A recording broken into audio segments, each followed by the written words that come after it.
बच्चों, let's read this question. So this question says, which of the following parameters is same for all hydrogen-like atom and ions in their ground state? Okay. Option A is radius of the orbit. Option B is speed of the electron. C is energy of the atom. Option D is orbital angular momentum of the electron. Okay, तो चलिए बच्चों अब हम इस question को start करते हैं। तो देखिए बच्चों, इस क्वेश्चन का की कॉन्सेप्ट आप क्या लिख सकते हैं। The key concept of this question is this question is based upon the property of our hydrogen like atom. ये क्वेश्चन किस पर बेस्ड है? आपका हाइड्रोजन लाइक एटम क्वेश्चन पर ही आपका बेस्ड क्वेश्चन है। ओके, तो चलिए अब हम इस क्वेश्चन को आगे फर्दर स्टार्ट करते हैं।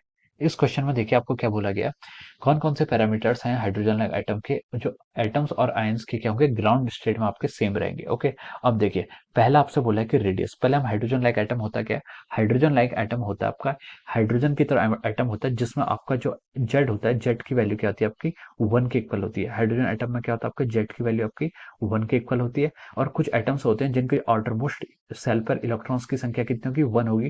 तो उन्हें हम क्या बोलेंगे? हाइड्रोजन लाइक एटम बोलेंगे। उन्हें हम क्या बोलेंगे? आपके हाइड्रोजन लाइक एटम बोलेंगे। ओके, अब चलिए अब हम इस क्वेश्चन को स्टार्ट करते हैं। पहले हमसे बोला कि radius of the orbit. Hydrogen like atom में आपके रेडियस को हम कैसे डिफाइन करते हैं? रेडियस आपकी डिफाइन होती है, radius is n square h square epsilon का square divide by pi m z square divide by pi m z square. This is the formula for radius in hydrogen like atom. Okay, अब देखिए यहाँ पर आपका n square के n denote करता है आपका यहाँ पर ऑर्बिट, एच स्क्वायर कांस्टेंट है, प्लैंक्स कांस्टेंट, एप्सिलॉन कांस्टेंट है, पाई कांस्टेंट है, एम के मास ऑफ इलेक्ट्रॉन ये भी कांस्टेंट है, E square charge of electron ये भी कांस्टेंट है। तो इसमें आपको जो डिपेंडेंसी आ रही है आर एन की, वो किस पर आ रही है? वो आपकी आ रही है N square divide by Z. यहाँ पर लिख सकते हैं आर एन की डिपेंडेंसी आपकी N square divide by Z पर आ रही है। ओके, ये आपके रेडियस की डिपेंडेंसी हो गई। अब देखिए अब हम ऑप्शन, इसमें आपसे क्या बोला था कि same for hydrogen like atom and ions in the ground state. तो जो आपका सेम रहेंगे हाइड्रोजन लाइक एटम के लिए इन द ग्राउंड स्टेट। ठीक है, हाइड्रोजन लाइक एटम का मतलब है कि आपका जेड की वैल्यू यहाँ पर 1 के इक्वल होनी चाहिए। ठीक है, जेड की वैल्यू क्या होनी चाहिए? आपकी 1 के इक्वल होनी चाहिए। अब देखिए यहाँ पर एन स्क्वायर बाय जेड, यहाँ पर आपकी जेड की डिपेंडेंसी आ रही है, यानी कि आप लिख सकते हैं कि R N is inversely proportional to Z. ये आपका ऑप्शन ए सा है। ऑप्शन बी में उसने बोला है speed of electron. Speed of electron क्या होती है? Speed of electron hydrogen like atom में डिफाइन करते हैं z square divide by 2 NH epsilon. 2 NH epsilon, this is the formula. और dependency of speed on the velocity की dependency होती है ऑन। तो वेलोसिटी की डिपेंडेंसी देखिए यहाँ से क्या आ रही है आपकी जेड बाई एन। वेलोसिटी आपकी क्या कर रही है? जेड बाई एन से यहाँ पर डिपेंड कर रही है। ओके, तो देखिए वेलोसिटी भी आपकी जेड पर डिपेंड कर रही है। Velocity is also depending upon the Z. अब चलते हैं ऑप्शन सी पर मूव करते हैं। ऑप्शन सी में बोला है energy of an atom.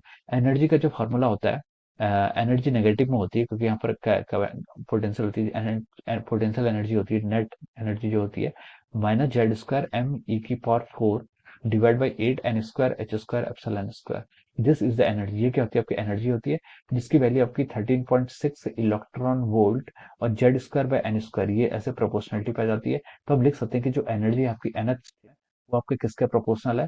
Z square के प्रोपोर्शनल है। किसके? जेड स्क्वायर के प्रोपोर्शनल है। ओके, तो यहाँ से हमने एनर्जी की डिपेंडेंस भी देख ली। अब आपका ऑप्शन डी में बोला है उसने orbital angular momentum. Orbital angular momentum क्या होता है? आपका एमवीआर, जिसका जो फॉर्मूला होता है वो आता है आपका N H divide by 2 pi. This is our, ये आपका क्या इस तरीके से आपका एंगुलर मोमेंटम डिपेंड करता है। अब देखिए hydrogen like atom, hydrogen atom के लिए जेड की वैल्यू 1 होती है, हाइड्रोजन लाइक एटम के लिए जेड की वैल्यू आपकी डिफरेंट होती है। तो हमसे क्वेश्चन में उसने बोला है कि कौन सा पैरामीटर सेम रहेगा हाइड्रोजन लाइक एटम के लिए। तो देखिए आर एन आपका रेडियस पर डिपेंड करता है। आर एन क्या आपका, आर एन जो आपका रेडियस है वो आपका जेड पर इनवर्सली डिपेंड करता है। तो हम बोल सकते हैं कि ये आपका ट्रू नहीं हो सकता। वेलोसिटी भी आपकी जेड पर डिपेंड करती है तो ये भी ट्रू नहीं हो सकता। एनर्जी भी आपकी जेड पर डिपेंड करती है तो ये भी ट्रू नहीं हो सकता। लेकिन जो आपका ऑर्बिटल एंगुलर मोमेंटम है it is independent of the Z. ये जेड से इंडिपेंडेंट है तो हम बोल सकते हैं कि ये क्वांटिटी क्या रहेगी? आप करेक्ट हो जाएगी। तो हम इसके करस्पॉन्डिंग बोल सकते हैं आपका ऑप्शन डी क्या होगा? Option D is the correct answer corresponding to this question. हमसे क्वेश्चन बोला था कि कौन सा पैरामीटर क्या रहेगा सेम रहेगा हाइड्रोजन लाइक एटम के लिए। तो हम बोल सकते हैं कि यहाँ पर एंगुलर मोमेंटम क्या रहेगा आपका आयंस और एटम्स के लिए, हाइड्रोजन आयंस और एटम्स के लिए क्या रहेगा? सेम रहेगा। So option D will be the right answer of this question. Okay, so I hope you all understood this concept. All the best and thank you so much.